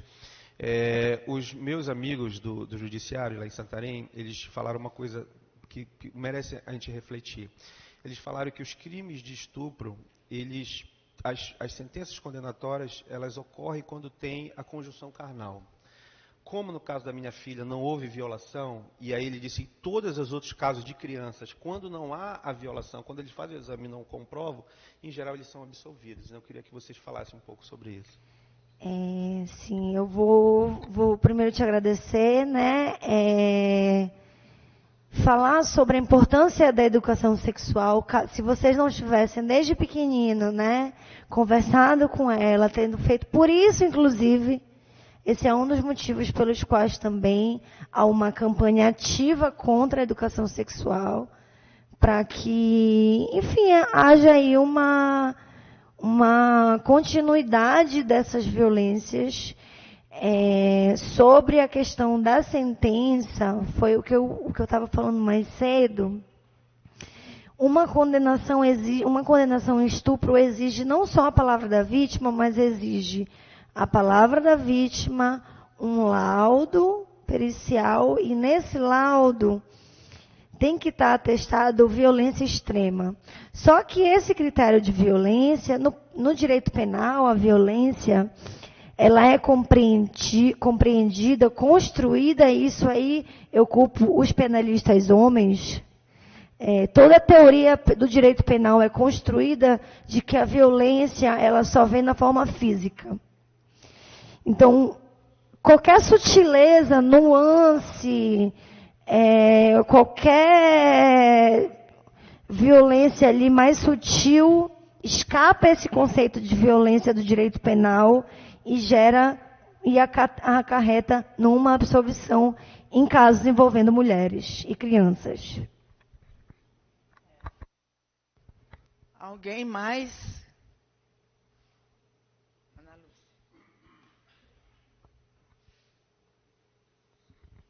Me chamou a atenção no documentário essa questão, que acho que você toca também, de que a resposta judicial, jurídica, a resposta do processo, uma sentença não resolve. Eu entendo que não resolva, mas no caso daquela moça violentada por um médico, e o futuro? E as outras pessoas que vão passar pela mesma situação. E ao mesmo tempo eu me lembro de casos como o do médico Roger Abdelmaci, eu me lembro de casos como do falso religioso João de Deus, em que 40, 50, 100 mulheres vão depor e a palavra de todas é invalidada. Obrigada, Ana Lúcia, trazer essas questões aí que são emblemáticas aqui no nosso país, né? Muita frequência, as mulheres acabam denunciando não por si mesmas, não porque elas querem ver a resolução do seu caso ou a punição daquela pessoa específica que cometeu aquela violência contra si.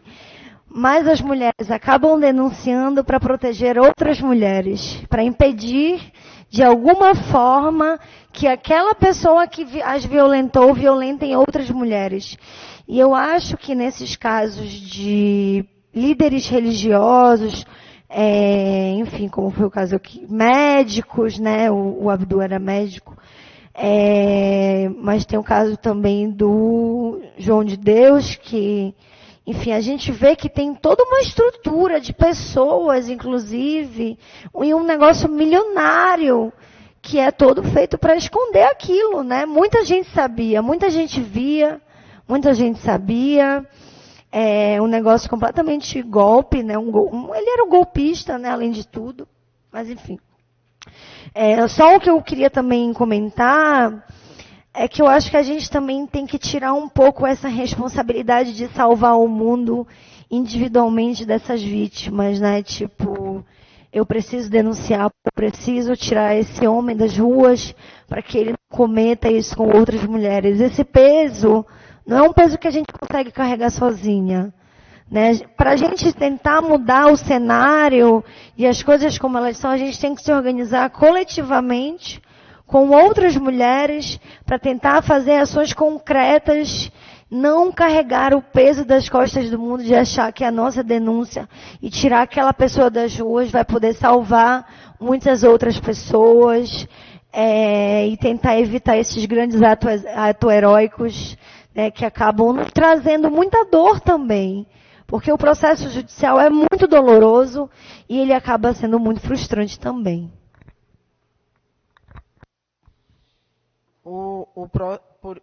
o processo judicial, quando necessariamente ocorrer, eu acho que nesses casos seria importante a concomitância com um processo restaurativo. Porque o processo judicial, ele inevitavelmente leva à retraumatização da vítima. Eu uso retraumatização porque tem uma psicóloga do Tribunal de Justiça do Distrito Federal, a doutora Regina Lúcia, que ela trabalha muito essa questão da neurociência com as vítimas de violência.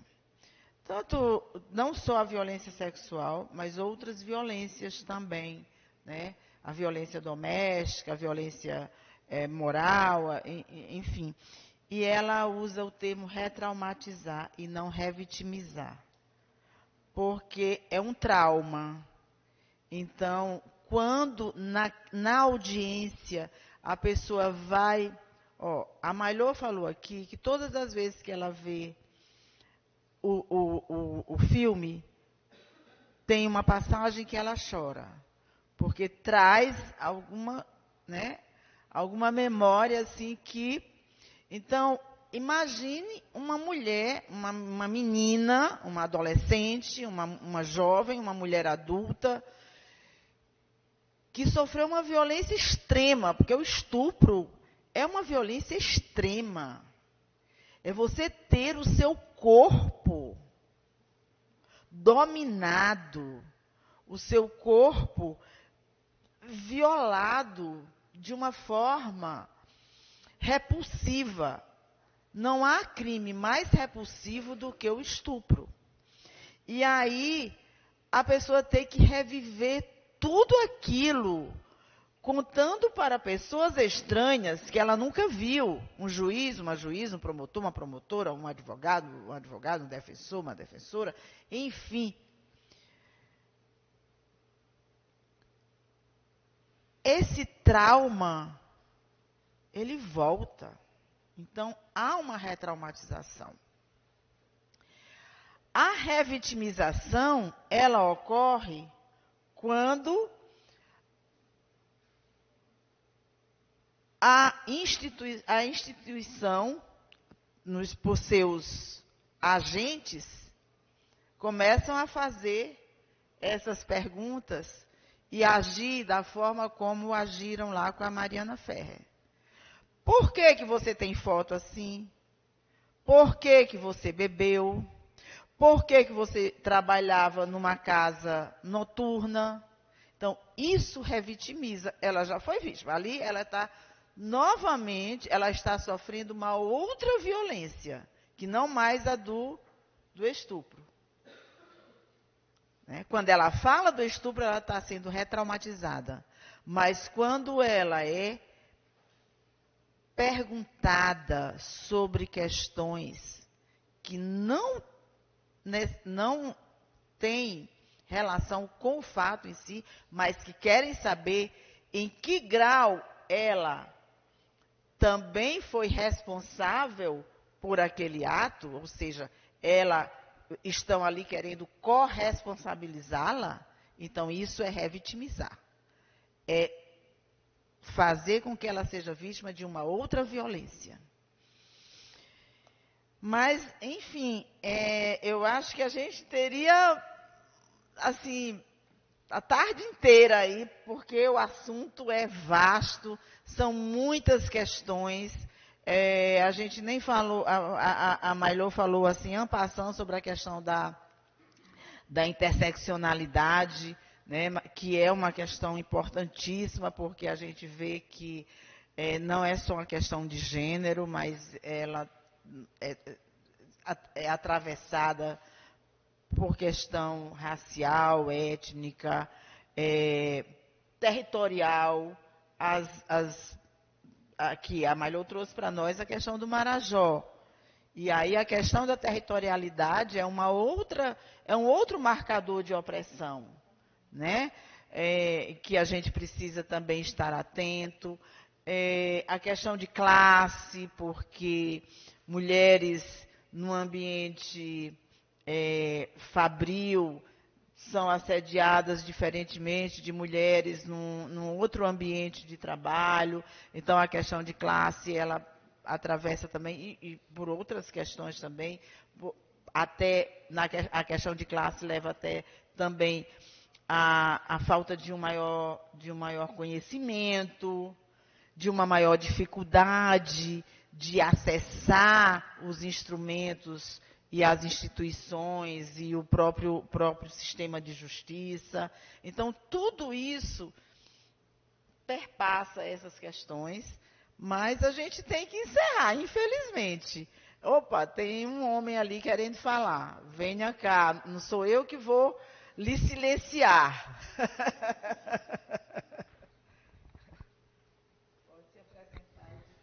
Bom dia, sou o Diego Martins, lotado na 4ª Vara da Infância e Juventude. Doutora, eu queria tirar uma dúvida sobre o serviço da ouvidoria, que a senhora falou, porque eu realizo alguns eventos que a gente faz roda de conversa com adultos relacionados à temática da violência sexual. Então, duas questões. A primeira é que, assim como o público daqui, a maioria que participa desses momentos são as mulheres. Assim, eu acho que a gente precisa pensar em estratégias, talvez até em outros espaços, outros momentos, para ver como que a gente consegue envolver mais os homens, né, também nessa discussão, que são os principais violadores. A outra questão é que nesses momentos é comum as mulheres relatarem situações, né, que elas vivenciaram. E aqui no Fluxo de Belém, a gente tem uma dificuldade, principalmente quando a violência aconteceu na infância ou na adolescência, e ela é revelada somente na fase adulta. A gente tem um serviço especializado, né, no Parapaz, para atender crianças e adolescentes vítimas de violência, mas enquanto são crianças ou adolescentes, né? Então, assim, a gente até já foi falado aqui sobre essa dificuldade, né, às vezes de se reconhecer enquanto vítima e também de externar isso, que geralmente acontece na fase adulta. E aí fica uma dificuldade. Eu tenho um serviço especializado aqui para a situação de crime contra criança e adolescente, mas ela não atende o adulto que foi vítima nesse período. Então, vai para o especializado aqui ou já vai para da DEAN? Né, tem essa dificuldade. E aí, falando do serviço da ouvidoria, não sei se existe uma equipe que faz um serviço itinerante externo, porque seria interessante nesses momentos de roda de conversa, se tivesse uma pessoa lá que já pudesse fazer esses encaminhamentos depois em separado, porque elas acabam relatando ali no grupo, mas aí depois seria interessante ter, né, alguém que pudesse dar um suporte maior do encaminhamento da rede.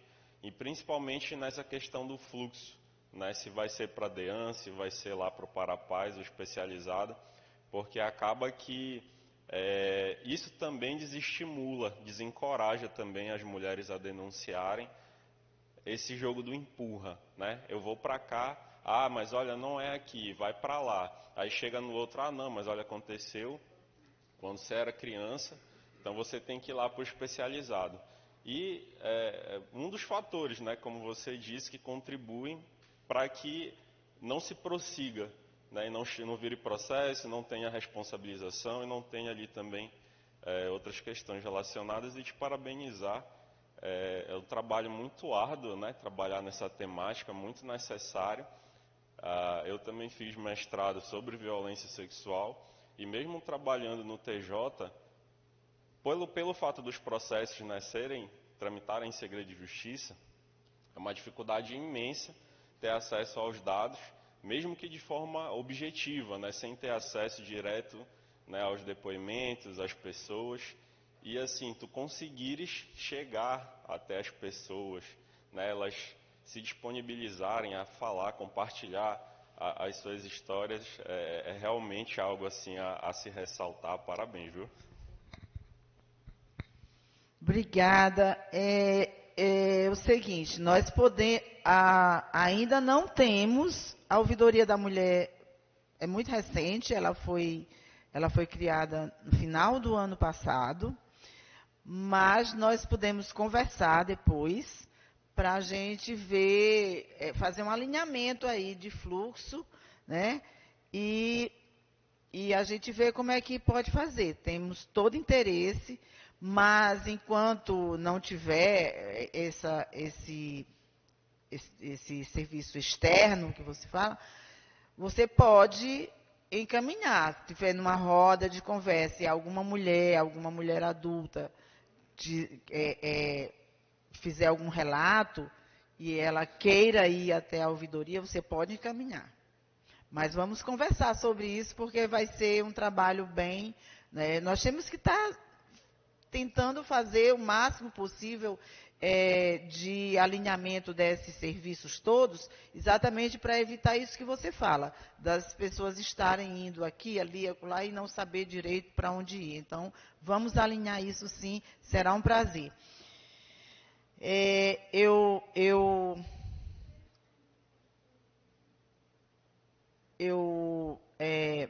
corroboro aqui o que disse aqui o nosso colega com relação ao seu trabalho. Realmente é um feito assim que merece merece nota realmente, ter conseguido que essas mulheres coloquem seu rosto na tela e falem sobre questões tão difíceis, tão dolorosas, falar da dor, falar do seu sofrimento.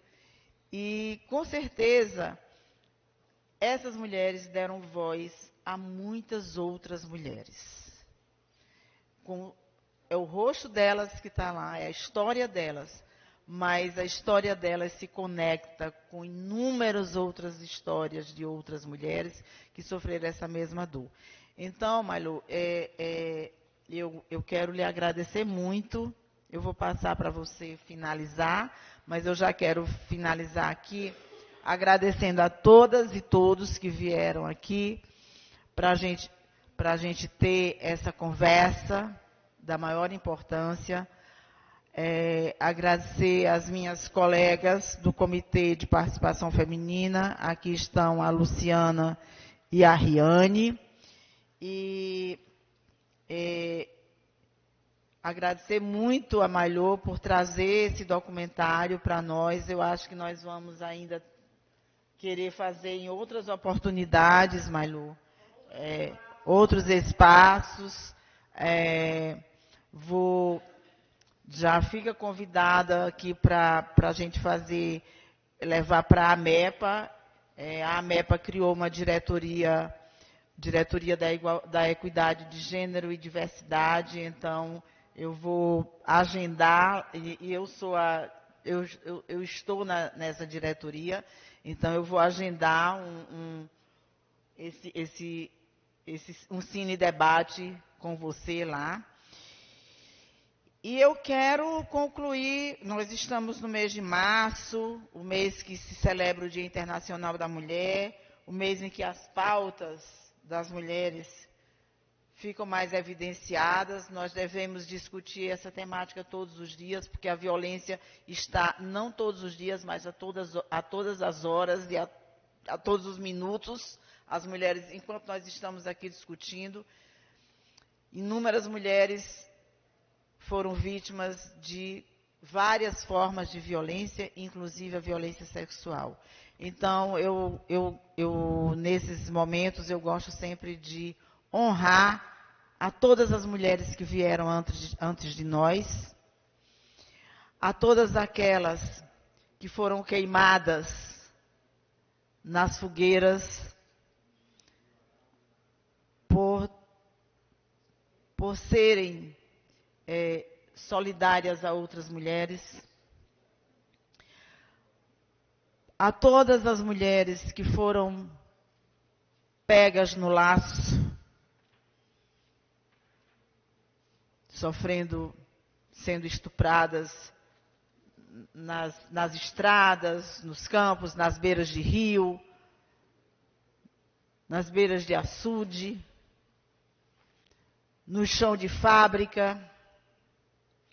Então, quero honrar a todas as mulheres que desafiaram o sistema patriarcal e foram em busca de estudo e que possibilitaram que hoje nós possamos estar aqui. Juízas, advogadas, doutoras, psicólogas, pedagogas, assistentes sociais, tantas outras profissionais ocupando espaços. Ainda são poucos? São. Temos ainda que ocupar muitos mais? Temos, mas estamos. Certamente essas mulheres pavimentaram uma estrada para que o nosso caminho fosse menos espinhoso. Então, é honrando todas essas mulheres do passado e do presente que eu agradeço a todas vocês, e em especial a Mailô, por dedicar-se à pesquisa acadêmica, mas que não fica apenas no campo teórico, que traz para nós grandes reflexões, com a voz daquelas que não são apenas objeto de pesquisa, mas que são sujeitos dessa pesquisa. Muito obrigada, Mailô, por seu trabalho.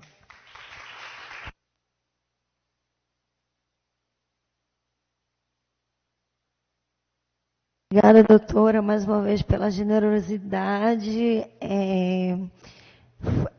Me é muito caro trazer essas mulheres, as protagonistas do filme, como protagonistas das próprias histórias, das suas próprias vidas. E eu espero isso para cada uma de nós também. Agradeço muito pela oportunidade de estar aqui. Contem comigo para tudo. Me chamem para quantos eventos quiserem, contem comigo. Eu quero muito que esse filme rode, eu espero que ele tenha sensibilizado vocês da mesma forma que ele me sensibiliza cada vez que eu assisto. Muitíssimo obrigado por estarem aqui com a gente hoje.